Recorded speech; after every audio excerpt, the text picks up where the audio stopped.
아마 오늘 말씀을 들으면서 많은 하나님의 음성을 들으리라고 생각합니다. 우리는 예수님 믿고 구원받은 사람들이고 또 주님의 은혜로 살아가는 사람들입니다. 앞으로 은혜를 주시지 않아도 주님 앞에, 하나님 앞에 불평하지 않을 수 있는 그런 은혜를 지금까지 받았습니다. 저도 그렇다고 생각을 합니다. 우리 교회를 통해서 주신 은혜도 굉장히 많은 은혜를 주셨습니다.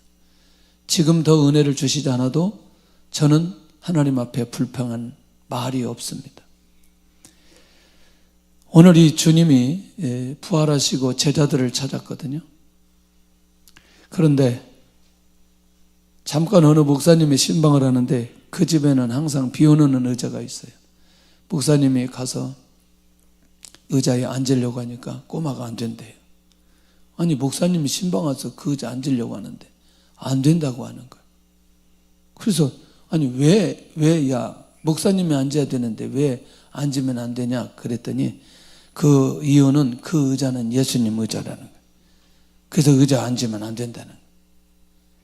놀랍잖아요. 아니, 담임 목사가 신방 갔는데 그 의자 안 된다고 얘기해요. 이 집 부모님들이 자녀를 이렇게 훈련시켰다는 거예요. 싸우다가도 형이 동생에게 툭 치면서 야, 조용히 하자. 예수님이 들으신다. 이렇게 이제 훈련을 시킨 거예요. 나는 부모님들이 정말 지혜로웠다고 생각해요. 너무나 귀하다. 어떻게 이렇게 훈련시킬 수 있을까? 우리 집에 예수님이 계시지. 그렇지. 예수님이 들으니까 우리가 싸우면 안 되지. 하나님 앞에 사는 훈련이 무엇인지를 이렇게 시켰어요. 그래서 이 집은 예수님은 이 집의 주인이시요, 식사 때마다 보이지 않는 손님이시요, 모든 대화에 말없이 듣는 이시라. 이렇게 하고 살아간다는 거예요. 난 정상적인 가정이라고 생각을 합니다. 사실 우리가 은혜를 잊어버리면 안 되는데 그 은혜를 잊어버리지 않아야 될 몇 가지를 한번 나누고 본문에 좀 들어가려고 합니다. 예수님의 무덤에 돌이 옮겨진 그 사실을 막달라 마리아를 통해서 특별히 베드로와 요한이 듣게 되어집니다. 듣게 되어지는데 확인하죠. 베드로와 요한이 가서 확인하는데 뭐 하죠? 자기 집으로 돌아가 버립니다. 예수님 시신을 찾을 생각도 없이 자기 집에 돌아가 버려요. 그리고 20장 19절에 보면은 안식 후 첫날 저녁 때에 제자들이 모여있는 집에 주님이 나타나십니다. 그리고 너희에게 평강이 있을지어다. 이렇게 얘기하십니다. 너무나 놀라운 것. 이때 하나님께서 나를 보내신 것처럼 나도 너희를 보낸다고 이렇게 말씀하십니다. 그리고 너희가 누구의 죄든지 사하면 사해질 것이요, 누구의 죄든지 그대로 두면 그대로 있으리라. 그러니까 복음에 의해서 타인의 죄의 문제가 해결되고 해결되지 않는 것에 대한 얘기를 하십니다. 두 번째, 열두레를 지나서 도마가 있을 때 다시 방문을 합니다. 다시 또 너희에게 평강이 있을지어다. 이렇게 얘기하십니다. 그리고 내 손을 보고 내 손을 내밀어 내 옆구리에 넣어보라. 믿음 없는 자가 되지 말고 믿는 자가 되라. 이렇게 말씀하십니다. 자, 이렇게 하고 끝나는 줄 알았어요. 그런데 주님이 부활하신 후에 세 번째 제자들을 찾았던 것은 디베랴 호숫가에서 제자들을 찾습니다. 고기 잡는, 지금은 이 예수님의 제자들의 상황을 가만히 살펴보니까 오순절 성령 강림 이전, 아직 제자들이 성령을 경험하지 않았을 때, 그 전. 그러니까 주님의 말씀으로 이미 14장, 15장, 16장 요한복음, 그 다음에 17장 예수님이 제자들을 넣고 중보기도 하고, 그 다음에 이제 십자가에 죽으시는 상황으로 이어지는데, 그 어마어마한 말씀을 들었어도 아직 이들은 그때가 무엇인지 알지 못하고 때가 이르지 않았다는 사실을 우리 주님이 아셨죠. 주님이 그렇게 말씀하셔도, 성령에 관한 얘기를 해도 아직 제자들이 못 알아듣고 있으니까 때가 이르지 않았다는 사실을 아시고, 그리고 이 상황이 어떤 상황이냐 봤더니 제자들이 변화되기 전 상황, 다시 말하면 폭풍 전야와의 상황처럼 이후에 일어날 역사에 대한 기대감으로만 긴장된 그런 모습. 자, 본래의 직업으로 돌아갔지만 예수님 버리지 않습니다. 오늘 버리지 않았다는 말을 계속해서 할 겁니다. 그들을 기억하고 그들의 마음을 아셨다. 왜? 뒤쪽에 보니까 베드로가 예수님이시라는 말을 듣고 걷어입고 이제 물속에 뛰어들거든요. 이게 지금 사실은 예수님이 제자들이 가졌던 그런 마음인 거죠. 변화되기 전이지만 주님을 향한 마음을 그대로 유지하고 있는 이 제자들. 그러나 지금은 뭐냐? 고기 잡고 있는 거죠. 고기 잡고. 성령의 사람으로 변화되기 전에 제자들의 모습이라는 거죠. 그런데 이때 베드로가 다른 제자들과 함께 어디로 가느냐?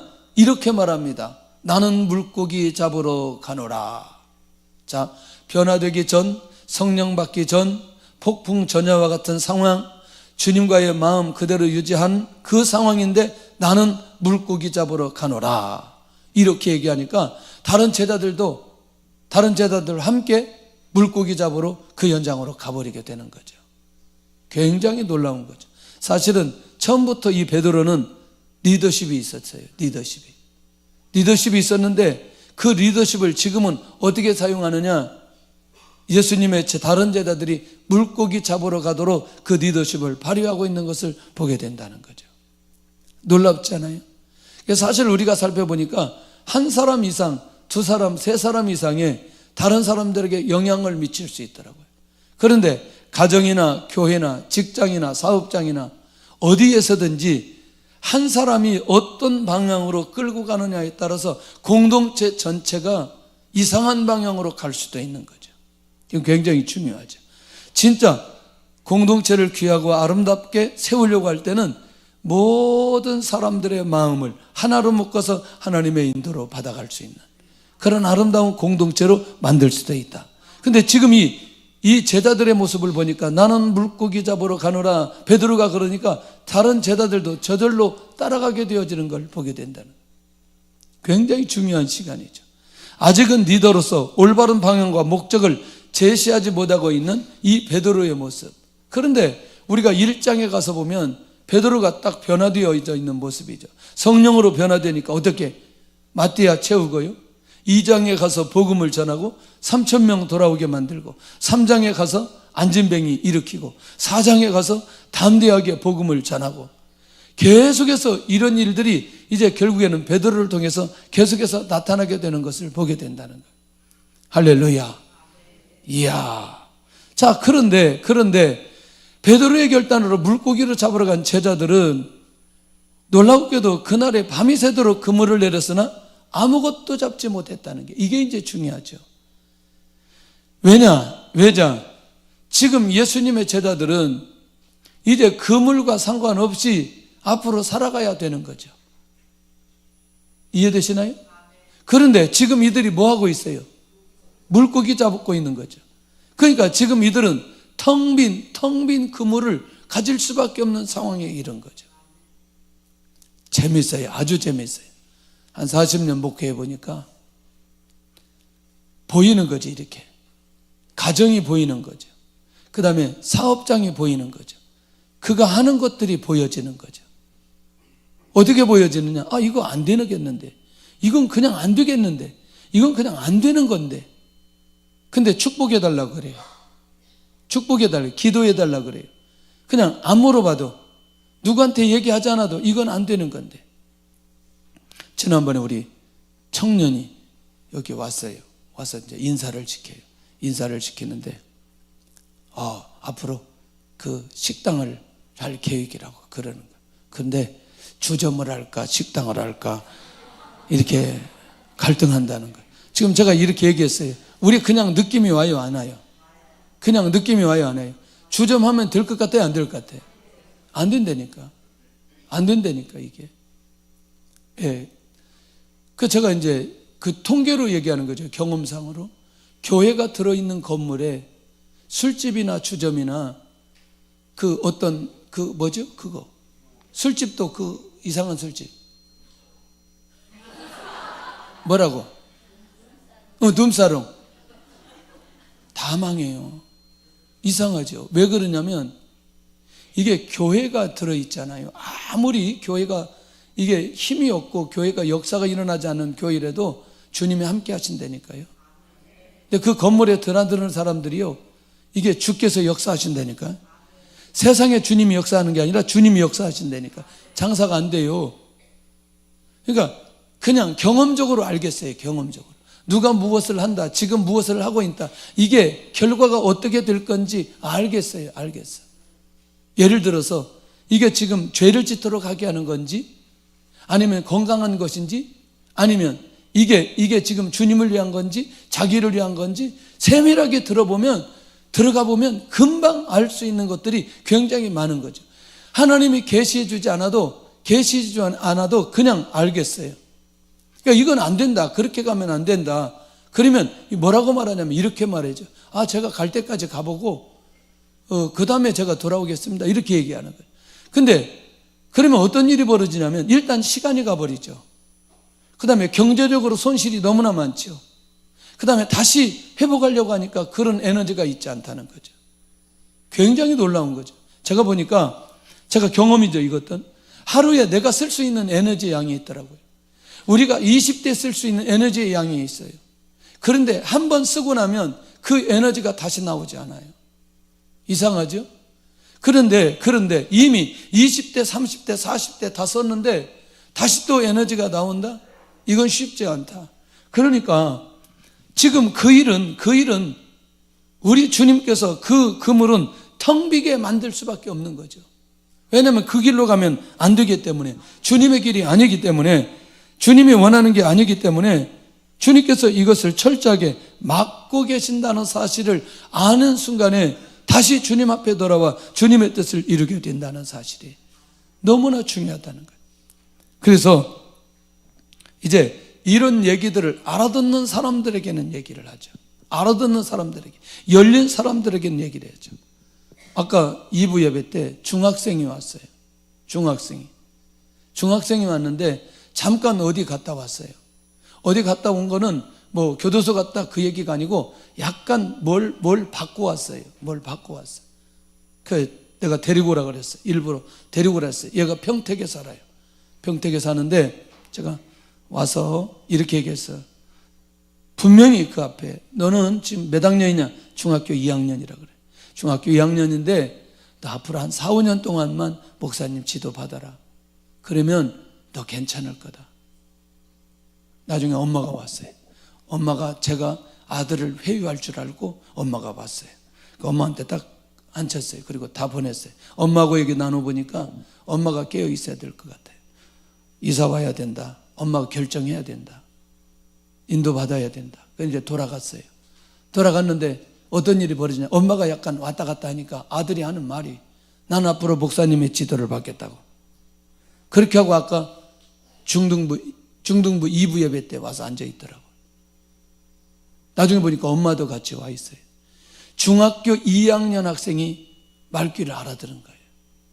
저는 그 과거의 삶이 이 아들을 완전히 변화시켜 주시고 새로운 삶으로 가게 해 주실 것이다. 근데 와서 설교를 너무나 잘 듣는 거예요. 얘가 설교 집중하면서 듣는 애가 아니었거든요. 초등학교 때부터 우리 교회에 나왔지만 그래도 저를 알고 있으니까 그 얘기를 그대로 받는 거죠. 근데 믿음이 생기는 거죠. 얘가 딱 마음을 정하는 순간에 하나님께서 이 아이의 앞길은 하나님께서 인도해 가실 거다 라고 하는 믿음이 제 안에 생기는 거예요. 지금 우리가 왜 평생토록 수고하고 헌신했는데 텅 빈 그물만 있는지에 대한 감각이 우리 안에 살아있어야 될 필요가 있다는 거죠. 무슨 얘기냐? 표적을 주실 때와 주지 않으실 때 제자들의 모습을 정확하게 알고 계시는데, 표적은 언제 주시는지, 왜 주시는지, 무엇 때문에 주시는지, 지금 누구에게 주시는지, 어떤 상황에 주시는지를, 이것을 조금만 눈이 열리면 금방 알 수 있다는 걸 우리가 놓치지 않아야 된다는 거예요. 그 이제 두 번째 가서 좀 정리하도록 하고요. 제자들이 물고기 잡을 때 예수님의 모습이 뭐냐? 그들 곁에 바닷가에 서셨으나 제자들이 알지 못하는 거죠. 왜 알지 못하는 거죠? 지금 옆에 계시는데 오직 제자들은 뭐에만 관심이 있다? 물고기에만 관심이 있다. 물고기에만 관심이 있다. 이제 베드로 회개교회 뭐 이렇게 얘기해요. 가보니까 이제 거기 교회당이 있고, 그 다음에 그 옆에 이제 고기를 잡았던 그 현장, 그 디베랴 호숫가 있는데 가서 한번 가봤어요. 물이 좀 많이 있을 때 가봤더니 고기가 왜 그렇게 많아요? 고기가 아주 많다니까요. 그냥 들어가서 금방 잡고 싶더라니까, 고기가. 베드로 고기가. 그런데 이 베드로가 어부잖아요. 베드로와 같이 간 제자들도 어부들이잖아요. 그러면 그들이 고기 잡는 법을 주님보다 훨씬 더 잘한다는 거예요. 고기가 어디 있는 곳에, 어떤 곳에 쳐야. 그런데 중요한 건 지금 주님께서 막으시고 고기를 잡지 못하게 하고, 그리고 그들을 깨닫도록 하기 위해 오늘 세 번째로 그들에게 찾아오신 예수님이 보이지 않는 거죠. 뭐에 집중하니? 물고기 잡는 일에 집중하니 예수님이 우리 곁에 오셨다는 사실을 알지 못하게 되는 기가 막힌 상황이죠. 주님과 상관없이 살아가는 자는 주님이 곁에 오셔도 잘 알게 된다, 잘 모른다, 잘 모르게 되어진다. 자, 그런데 두 번째, 우리가 물고기를 한 마리도 잡지 못한 제자들을 향해서 주님은 뭐냐? 이렇게 질문 던집니다. 너희에게 고기가 있느냐? 예수님 아시죠? 어젯밤에 한 마리도 잡지 못한 걸 주님이 아시고 너희에게 고기가 있느냐? 고기가 있느냐? 이때까지도 이 제자들이 주님이신 줄 알지 못한다는 거죠. 이 정도 이제 집중력이 없어요, 예수님에 관해서. 자, 주님을 향한 마음이 변함없이 유지된 건 사실이나 지금은 예수님이 부활하시고 두 번씩이나 부활하셔서 자기들에게 나타나셔서 지금 예수님이 부활하셨다고 말하고 말씀하시고, 나를 보내신 것처럼 나도 너희를 보낸다. 그리고 사람들의 죄 문제를 이들이 전하는 복음에 의해서 결정된다는 얘기를 들었음에도 그 상황에도 결국 예수님의 제자들이 지금 고기 잡으러 왔다는 게 굉장히 충격적이죠. 여전히 물고기에만 집중하는 제자들에게 들리지 않는 주님의 음성이란 안 들려죠. 아무것도 잡지 못한 제자들에게 주님께서는 배 오른편에 던지라, 그리하면 잡으리라.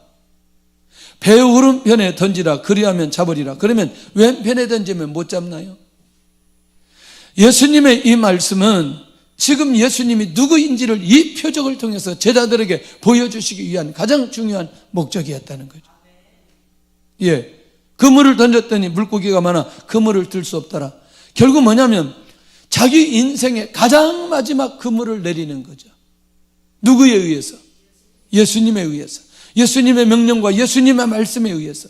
그런데 이 물고기를 잡는 순간에 그들이 깨닫게 되는 거죠.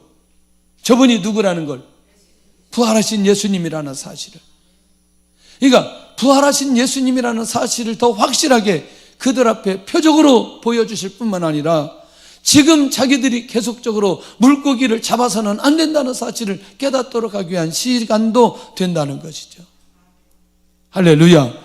그러니 지금도 어떤 사람에게 빈 그물이 있고 어떤 사람에게는 그물이 찢어져 들 수 없을 정도의 그런 물고기가 그 안에 있을 수 있는지에 대한 감각이 우리 안에 계속해서 일어나야 될 필요가 있다는 거예요. 할렐루야. 얼마나 중요한지. 정말 너무너무 중요하다. 지난번에 한번 가끔가다 이게 조크 같지만 조크도 아니고 실제 제가 그걸 깨달은 게 있어요. 저기 그 교회 밖 개척할 때 낚시질하러 낚시질 한 번도 못하고 처음으로 갔는데 제가 그런 얘기 했잖아요. 저기 매운탕 끓이려고 다 그릇이랑 가지고 갔다고. 그래서 한 마리도 못 잡았다고. 그 뒤로 제가 낚시를 해본 적이 없어요. 만약에 그때 제가 낚시를 해가지고 고기를 많이 잡았으면 아마 제가 낚시에 눈이 뜨였을 것 같아요. 그리고 자주 낚시하러 갔었을 것 같아요. 근데 그때 한 마리도 못 잡았어요. 한 마리도 못 잡아서 그 뒤로는 나는 절대로 낚시하면 안 된다, 이런 생각을 한 거죠. 제 말 이해되나요? 왜 빈 그물인지, 왜 빈 그물인지, 왜 이때는 이렇게 그물 안에 고기가 있어야 되는지에 대한 이 감각이 우리 안에 있을 때 진짜 주님의 뜻을 분별하고 인도받을 수 있다. 지금은 물고기를 통해서 예수님의 존재를 밝혀주시는 주님의 배려와 주님의 사랑과 주님의 은혜라는 거예요. 이건 물고기의 문제가 아니라는 거예요. 예수님의 제자들의 마음이 어디로 향했다? 어디로 향해 있다? 아니 그렇지, 물고기로 향해 있다. 어부로 향해 있다. 물론 주님의 계획은 변함없이 그들을 향해 가지고 있지만, 그러니 빨리 바뀌어지지 않는 한 다행히도 주님이 찾아와 주셨기 때문에, 주님께서 은혜를 내려 주셨기 때문에, 주님께서 깊은데 아니 오른편에 그물을 내리라고 했던 이것 때문에 그들이 표적을 보고 주님을 만났기 때문에 자신의 삶을 돌이킬 수 있는 결정적인 시간 아니었나요? 물고기가 없을 때와 물고기를 잡을 때의 상황, 자기중심적 삶으로 살아갈 때 텅 빈 그물만 가진 제자들의 모습이라는. 할렐루야. 예수님의 부활하심을 증언하고 증거할 때는 끊임없는 표적과 증거들을 그들에게 허락해 주셨다는 거예요. 이게 정말 놀라운 거였어요. 오늘도 하나님, 나의 삶의 방향과 목적이 하나님의 인도받아 살아가게 하여 주시옵소서. 은혜를 내리시고 역사해 주옵소서. 그리고 끊임없는 표적과 증거들이 기가 막히게 나타나도록 은혜를 내려 주옵소서. 신보라라고 아나요? 개그맨. 좀 나이 드신 분들은 알 거예요. 신보라. 상을 탔어요. 상을 탔는데 뭐라고 말했냐면, 상 탈 때 내 안에는 예수님의 피밖에 없다고 그랬어요. 이 고제도 출신인데 재밌었어요. 그런데 그 뒤로 이 신보라는 TV에서 사라졌습니다. 신보라 나오는 거 봤어요? 못 봤죠? 네. 그런데 놀라웠게도 결혼을 하고 자녀를 낳았어요. 그 생명을 가졌어요. 그게 이제 또 나왔어요. 저는 제 개인적으로 정말 우리 교회 와서 간증했거든요. 저쪽에 와서. 그리고 굉장히 귀하게 느껴지고, 오래돼서 4, 5년 정도 됐는데, 정말 죄송해요. 여러분들 어렵게 생각하지 말고, 나는 자녀들이 결혼해야 된다고 생각하고, 결혼하면 자녀가 있으면 좋겠다, 그런 생각을 가지고 있어요, 기본적으로. 그런데 나는 그 무엇보다도 이 생명이 그를 통해서 가정을 이루고 그를 통해서 다음 세대가 이루어졌다는 그것만큼 더 가치 있는 게 어디 있을까? 어디 있을까? 제가 정말 안타까워하는 사람이 있어요. 지난번에 제가 장로님한테 들었는데, 하춘아 씨가 그 결혼했잖아요. 그 KBS PD하고 결혼했다고 얘기하시더라고. 그런데 아이를 안 낳기로 하고 결혼을 했어요. 지금까지 아이가 없어요. 너무나 아쉬운 게, 좀 저런 인물은 자녀를 좀 낳아서 후대에게 좀 뭔가 영향을 미치면 좋겠다, 그런 마음을 주셨어요. 그건 너무나 아쉬운 거죠. 누구든지 결혼해서 자녀들 낳아 그 다음 세대로 이어지도록 하는. 저는요, 표적이라는 게 기적, 성공, 능력, 재정, 이런 것도 중요하지만, 진짜 표적은 일어나야 될 그때에 정상적으로 일어나는 것도 표적 중에 표적이다. 할렐루야. 그러니 오늘 한번 이 베드로나 예수님의 제자들이나 예수님의 모습을 보면서, 지금도 우리 주님은 우리에게 표적 주기를 원하신다는 거예요. 어떤 형태로든지 표적 주기를 원하시는데, 그게 뭐냐면 주님과 연결이 되어 있어야 될 필요가 있다는 거예요. 할렐루야. 혹시 아이 다음에 가지려고 생각하는 분들은 바로 가지시기를 바랍니다. 아멘을 별로 안 하는데 그럴 분들이 별로 없나 봐요. 그러면 나는 그물에 가득 찬 물고기의 표적을 경험해 보았는가? 아니면 여전히 텅 빈 그물인가? 이것도 굉장히 중요하다. 그래서 지금 이런 시즌을 지나가면서, 하나님, 내가 가지고 있는 그물은 지금 어떤 상태인가요? 나는 지금 어떤 마음으로, 어떤 중심으로 가고 있나요? 시간이 지나가면서 저는 우리 안에 텅 빈 그물이 아닌 그 안에 가득한 물고기인데, 그 물고기는 오직 누구를 증언하기 위해서, 예수님을 증언하기 위한 표적이 되도록 역사해 주옵소서. 이렇게 가야 될 필요가 있다는 거죠. 자, 그물을 내리고 물고기를 잡은 후에 제자들의 반응입니다. 요한이 가만히 보니까, 주님이시네, 주님이시네. 이제야 물고기를 잡고 난 이후에 주님이 보이시는 거예요. 주님이시라 알아보기 시작하는 거예요. 뭐가 일어나고 난 이후에? 표적이 일어나고 난 이후에, 물고기를 잡고 난 이후에 베드로가 옷을 벗고 있다가 겉옷을 두르니 바다 위로 뛰어내리는 것을 보게 된다. 저희 옆집, 바로 옆집에, 시골에 가면 옆집 아저씨가 그물로 물고기를 잘 잡았어요. 저 어렸을 때 항상 따라다녔어요. 그 아저씨는 떡밥을 미리 가지고 가요. 이렇게 주고 다시 와서 여기서 그물을 내려요. 그러니까 고기가 어디 많이 있는지 다 아는 거예요. 그 밖에서 하나 들고 가서 둘이 친구, 그 아들이 저하고 친구니까 둘이 밖에서 들고 우리는 고기를 담고 아저씨는 그물을 내리고. 근데 어느 날 저쪽에 갔는데 세상에 그물을 치자마자 그냥 물고기가 확, 이야, 저 물고기. 그러더니 워낙 많이 잡아가지고 한 번 내리고 그냥 집으로 돌아왔어요. 왜냐면 밖에서 가득 차니까 더 이상 할 수 없고. 그래서 지금도 제가 마지막 하고 싶은 게 그물로 물고기 한번 잡아보는. 제가 한번 가자 그래. 근데 물고기 그 그물을 이렇게 칠 줄을 몰라가지고 연습을 좀 하든지. 그러다가 좀 생각했어요. 그렇게 복잡하게 잡지 말고 맞고 품자. 요즘에 기계도 많은데 물을 품어서 잡자. 뭐 그런 생각도 해보고. 에? 갈 사람 언제 같이 가시죠. 지금 이때가 고기가 맛있을 때예요. 자, 지금까지는 누가 보이지 않다가, 예수님이 보이지 않다가 뭐가 보이니? 뭐가 잡히니? 고기가 잡히니? 고기가 잡히니? 누가 보인다? 예수님이 보인다. 그래도 다행인 거죠. 그래도 다행인 거죠. 왜? 어차피 주님의 계획이 이거니까. 이것을 통해서 주님이 누구인가를 보여주고 싶은 게 주님의 계획이니까. 그래도 지금이라도 주님이시라고 요한이 고백하는 거죠. 놀랍게도 이제야 베드로의 진심이 드러나며 주님을 향한 행동을 보이는데 재밌는 거죠.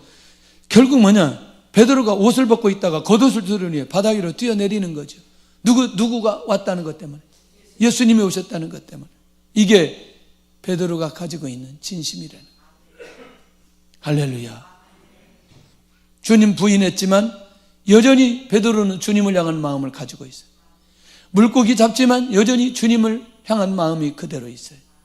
할렐루야. 오늘 그런데 주님이 직접 찾아와 주시는 거죠. 주님이 직접 찾아와 주신다는, 이게 정말 중요한 의미가 있다는.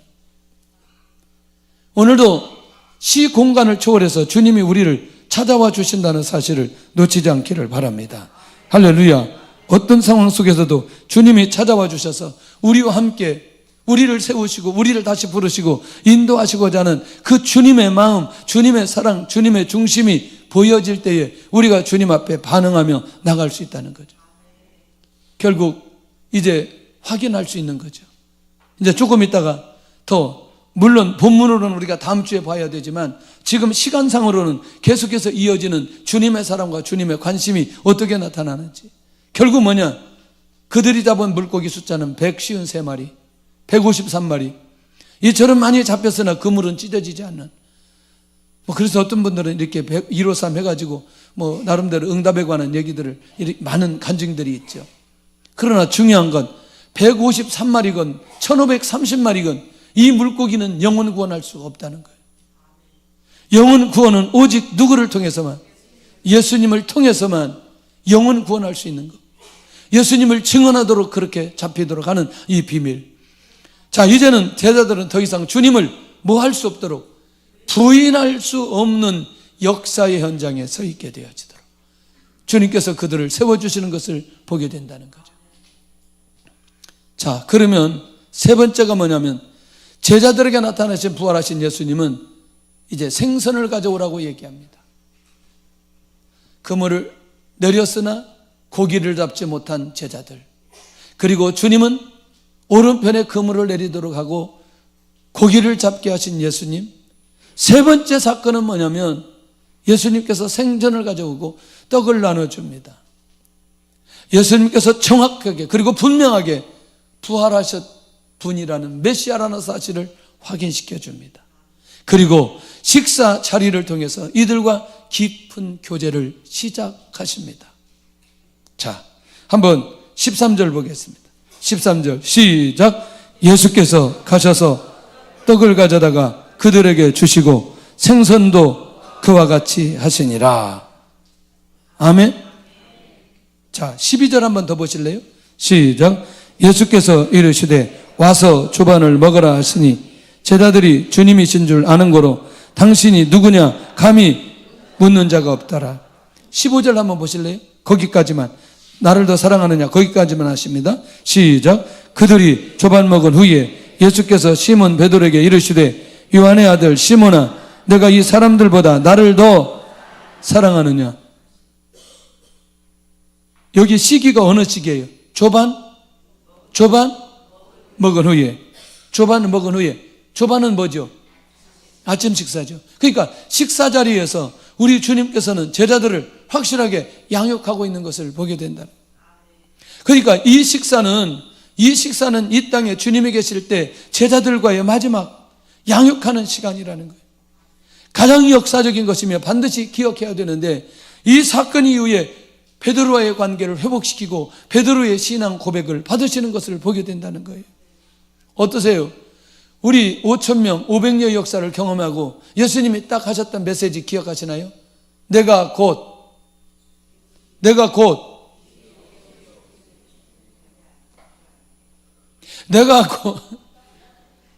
곧 생명의 떡이니라. 응? 광야에서 먹는 그것과 같지 않던 떡이다. 내가 생명의 떡이다. 내가 그 길이요 진리는 14장이고 요한복음 14장이고. 그래서 교회 시험도 봐야 돼요. 성경 시험도 봐야 돼요. 그렇게 설교 들었어도 정말 신기해요. 그리고 또 동일한 설교하면 또 지난번 설교했다고 꼭 얘기한단 말이에요. 저 지난번에 지난번에 했는데 왜 또 하냐고 해서 그대로 살지도 않으면서도 똑같은 얘기하면 또 얘기. 아브라함 얘기 또 하냐고 그러면 아브라함처럼 안 살면서도 아브라함 얘기 또 하면 아브라함 얘기 또 했다고 그러는. 신기하죠. 근데 부흥되는 교회의 특징이 있더라고요. 반복하는 교회가 부흥되더라고요. 아멘 안 해도 되고 너희 집에서도 식사를 할 때 결국 너희를 콜링하거든요. 그러니까 서기관과 바리새인들이 뭐라고 말해요? 죄인의 집에서 식사한다고 예수님 또 율법적으로 정죄하잖아요. 저는요 이 음식에 대해서 굉장히 중요하게 생각을 합니다. 왜 중요하게 생각하느냐? 식사를 통해서 식사지만 중요한 건 여러분들 식사할 때 원수하고 식사하는 사람 있어요? 혹시 원수하고 식사 본 적 있어요? 식사할 때는 누구하고 식사해요? 가까운 사람, 열려진 사람하고 식사하게 되어지죠. 그렇죠? 그런데 식사만 하나요? 우리 가정에서 식사만 하나요? 식사만 하지 않잖아요. 여러분들 옛날에 대가족 제도가 왜 그렇게 좋았는지 그 공동체 안에서 식사 자리에서 다 이루어지는 거. 그래서 우리 엄마, 아내들은 깨어 있어야 된다는 거죠. 뭘 깨어 있어야 되느냐? 음식을 잘해야 될 필요가 있다는 거예요. 그리고 김치를 자기가 담아야 된다는 거예요. 김치를.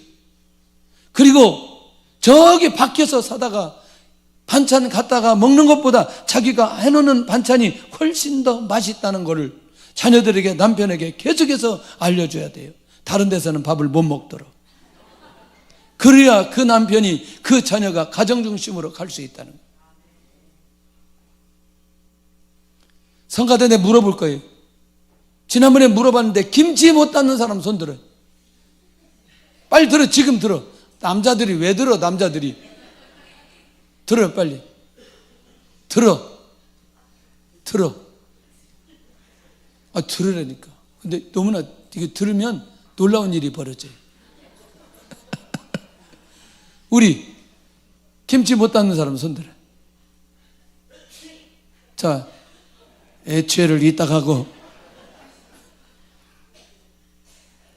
아니, 비밀이 있어요. 비밀이 있어요. 제가요 우리 누나 집에 갔어요. 우리 누나 집에 갔는데 맛이 똑같아요. 우리 어머니의 맛하고. 근데 우리 형수가 결혼해서 시집 올 때 김치를 못 담았어요. 아무것도 안 하고 정말 근데 그 시골 365일 농사만 짓는 그 시골집에 시집을 온 거예요. 아무것도 안 해보고 밭에서 논에서 일을 하고 있는데 김치를 담아서 가야 되는데 김치를 못 담아요. 그런데 어느 날 제가 올라와서 시골에 갔는데 보신탕을 끓여왔어요. 우리 형수가 보신탕을 끓여왔는데 전 세계 중에서 그렇게 맛있을 수가 없어요. 너무나 맛있어요. 저 어머니한테 배운 거죠, 다. 그러고 나서 우리 목사님들한테 얘기했어요. 나 우리 시골 우리 집에 가면 우리 형수가 보신탕을 끓여주는데 세계에서 1위다. 가재요. 왜 가냐고 지금 나 혼자 먹기도 그런데 안 된다고 내가 못 간다 그랬어요. 근데 지금도 아마 저희 형수가 끓여주는 이 보신탕은 그러니까 이제 제가 간다면 뭐 이것저것 자꾸 준비를 하시려고 그래요. 지금 연세가 많으신데 지금 이게 대접받아야 되는데 계속 그런 거죠. 무슨 얘기죠? 제가 고향의 맛을 잊지 않는 거죠. 고향의 맛을 잊지 않는 거죠. 더 재밌는 건 자주 했던 얘기였어요. 자, 어느 날 갑자기 반찬을 쭉 가잖아요. 아무 소리 않고 집사람이 반찬을 딱 내놓고요. 오, 맛있네. 너무나 맛있다. 시골에서 왔어요. 꼭 한마디 해요. 어떻게 그렇게 기가 막히게 알아맞추는지. 시골에서 온 그 맛은 제가 어렸을 때부터 익숙한 맛이기 때문에 잊을 수가 없는 거죠. 근데 이게 갈수록 더 그게 기억이 나는 거죠. 외식이 어디 있어요, 시골에. 항상 집에만 가는데. 저는 우리가 교회도 역시 마찬가지라고 생각해요. 그래서 교회에는 음식이 풍성해야 되고, 그리고 많은 사람들이 식사교제를 통해서 영적인 교제까지 가야 되고, 그리고 그 안에서 하나님의 인도하심이 있어야 된다고 생각합니다. 저는 할 수만 있으면 그렇게 식사를 많이 하려고 하죠. 왜냐하면 이 식사를 통해 하나님의 주신 은혜가 그 안에 있고, 하나님의 비전을 그 안에서 나누고, 하나님의 뜻을 나누면서 공유하고, 밥을 먹으면서 나누면 훨씬 더 공유하는 마음이나 또 대화 속에서 열려진 마음들이 훨씬 더 많이 있는 것을 보게 된다는 거죠. 이미 그것을 아시고 주님이 조반 후에 베드로에게 네가 나를 사랑하느냐 이렇게 질문하잖아요. 그러니 오늘 아내들, 엄마들은 모든 식구들이 항상 이 집안에서 식사할 수 있는 가정의 공동체, 아름다운 공동체, 그것을 그냥 식사만 하는 걸로 끝나는 게 아니라 영적인 유산을 흘러보낼 수 있는 그런 가정으로 세워야 될 필요가 있다는 그걸 얘기하고 있는 거죠. 할렐루야. 이게 우리 안에서 보편적으로 이루어질 때 우리 가정이 건강해질 수 있습니다. 예. 자녀들이 밖으로 나갈 수 없죠. 왜? 엄마의 음식 때문에, 엄마의 그 손맛 때문에 어디 갈 수 없다는 거죠. 그러면서도 그 엄마가 깨어 있을 때 영적으로 하나님의 말씀을 가지고 나누고 비전을 가지고 나눌 때 그 아이가 어떤 얘기를 듣겠냐는 거죠. 주의 은혜가 있기를 원합니다. 그런 의미에서 김치 담는 것을 배우라 그 말인 거죠. 힘들면 그냥 거기다가 젓갈 넣고 고춧가루 넣고 그냥 설탕 넣으면 돼. 그럼 맛있어요. 진짜라니까. 식사를 통해 주님의 사랑을 전하고 나누기를 원하시는 예수님. 자, 결국 왜 주님은 물고기 잡는 호숫가에 찾아오셨나? 제자들만 남겨둔 상황에 땅끝의 비전을 주시기 위한 주님의 깊은 사랑. 지금은 물고기 잡지만 이들이 반드시 증인이 될 것이라는 확신. 할렐루야. 만약에 오늘 말씀을 듣고 진짜 김치 담는 거 배우는 사람들은 세계적인 인물이 될 거예요. 예. 이렇게 말하죠. 목사님, 이제는 먹을 사람이 없어요. 다 나가가지고 나 혼자 먹어요. 그래도 한번 담아보세요. 아무니 담을지 모르는 사람들, 잘 담는 사람들은 뭐 굳이 담을 필요가 없는데. 그랬더니 하는 말이, 목사님, 요즘에 누가 김장해요? 15포기만 있으면 겨울 지내는데 그 15포기 그냥 사다 먹는 게 훨씬 낫습니다. 평생 그렇게 사시기를 바랍니다. 자, 지금의 상황으로 사람을 판단하지 않으시는 예수님, 주님은 쉽게 사람을 버리지 않는 분이시기 때문에 지금보다 미래의 제자들의 변화와 충성을 보신 예수님의 사랑이 이 안에 담겨져 있다는 거예요. 할렐루야. 단순한 실수와 죄 때문에 버리지 않으시는 긍휼이 많으신 예수님. 그래서 예수님은 세 번째 다시 제자들에게 나타나게 되셨다는 거죠. 주님의 사랑과 은혜를 경험해야 증인으로 변화될 수 있기 때문에. 그래서 나에게 다시 찾아오신 주님을 만났는가?